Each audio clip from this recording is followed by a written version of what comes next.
One thing that I wanted to mention really quickly, if you are a beginner corseter, you are breaking in your corset and you're finding anything unusual that I'm not mentioning in these videos, please write me, comment, and ask me about it, because I've been seasoning corsets for so many years that I sometimes forget what is a novel experience, and so it might not be obvious to me to actually explain, oh well, this is something that you need to look out for, or this is something that's unusual.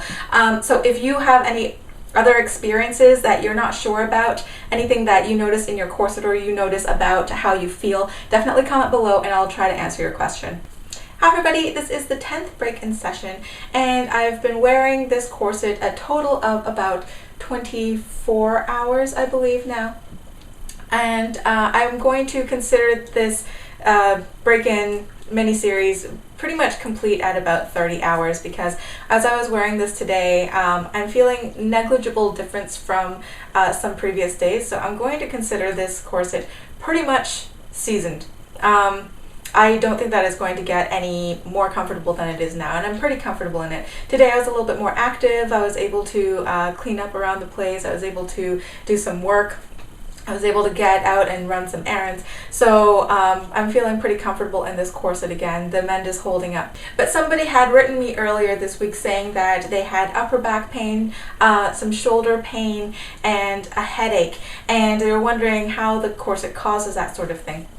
Well, in an underbust corset like this, most of the tension around the back is going to be in the lumbar area. However, in the thoracic spine right there, the corset should not be very tight on you at all. But still, it doesn't really matter, because you know how your shin bone is connected to your knee bone and all of that? Well, it works the same with your muscles and your tendons as well. So if you are not used to holding a certain posture in your lumbar area, then you can cause some tension and subsequently some tension headaches. There are certain exercises that might help you with that. You can always bum a massage off one of your friends or go for a professional massage, and make sure that you are not holding any tension in your muscles. This is why it's so important when you're breaking in your corset not to go too tightly so that you're uncomfortable and you're actually tensing your shoulders. A lot of people, when they're uncomfortable, they go like that. You don't want that to happen. You want to be full and open. You can also lay on a yoga ball, or I think it's called like a Swedish ball, or even just a pile of pillows, and basically lay on the pile with most of the pile right here, so that when you're laying on it, you open up your chest and you're putting your shoulders back. And you can also put your head back and just let it rest. Because so many people, when they are just sitting in their office at their desk working on the computer, they have a tendency to go like this, and they have like the forward head posture and their shoulders are rounded and forward, and you basically need to do the exact opposite motion to put yourself back into a neutral stance. So posture is very important. Making sure that your muscles are not tense is very important. And for those of you who have been following me for a while and you saw my book review last year on Wasted Curves by Sarah Chrisman, when she's not writing, she's actually a massage therapist, and she has developed a special massage technique specifically for people who tight lace. So because she has personal experience, she knows exactly where people who wear corsets hold their tension a lot of the time, and is able to basically rectify that. But there are a couple of other reasons that some people might be experiencing migraines or headaches when they're corseted.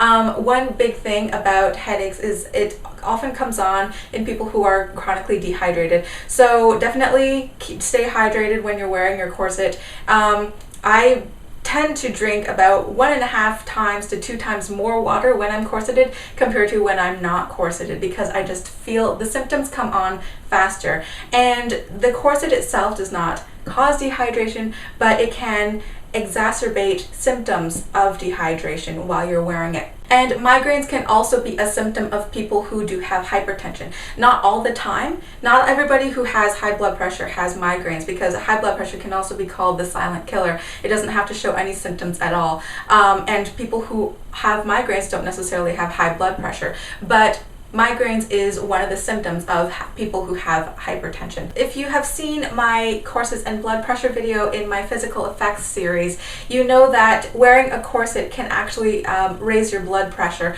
So Definitely, if you have hypertension, if you have a history of high blood pressure, or if your blood pressure tends to fluctuate, definitely check with your doctor before even thinking about starting a tight lacing or waist training regime. And if you find that you have chronic headaches every single time you put on your corset, definitely loosen it or take it off and figure out why it is that's happening. So definitely be careful about that sort of thing. Definitely make sure that you are in good health before you start. And remember that corseting should never actually be a pain, whether it's in your waist or whether it's in your head. Okay, so this is what the corset looks like after the 10th wearing, and so kind of hard to detect any differences here. And when I took off the corset, I'm not sure if you can see, but I'm just going to show you a close-up right here, and I'm not sure if it's coming out on the camera. You see those threads right there? So I was initially kind of going, no, because I didn't know if it was going to start fraying, kind of like on this side here. Fortunately, I don't think it is fraying. I think it's just some fluff that got stuck in the binding right there, in the stitching of the binding. It doesn't really matter anyways, because I'm going to actually cut down this part of the corset. I'm waiting for the maker to send me a couple of strips of this matching silk so I can redo the binding. I'm going to have to cut it down, and I'm going to have to do the same on the other side anyways, just to make it more symmetric. So in any case, that's not going to be there for very long. So other changes to this corset, not a whole lot that's different from the previous 1 or 2 sessions of breaking this corset in. Although I did have a klutz moment and kind of veered off to the side and bumped into the wall, which actually caused 1 or 2 of these crystals to come loose. So a couple of them are just kind of dangling there, which I'm not going to cry over because I didn't actually ask for crystals anyways. I got my corset in the mail, and it was embellished, and I was just like, oh, that's pretty, okay. So because I didn't ask for them initially, I'm not too upset about if any of them were to fall off. But at least the lace is holding up pretty well, and the lining on the inside, despite the fact that the stitching is very, very long stitch lengths on the lining here, it hasn't actually come loose anywhere. So I'm really happy about that. And this corset is starting to, this is going to sound weird, the corset is starting to smell like me. And it's not a dirty, it's just, you know, person smell. It's not BO. But one thing that I did want to point out is it is getting warmer outside. I am starting to perspire a little bit more, or so I glow. Ladies glow. When you take off your corset, you always want to hang it with the lining side out so that your sweat can evaporate. And I just lay it on the back of my chair since I know I'm going to be putting it on again in the evening or the next day. You can hang it up if you would really want to.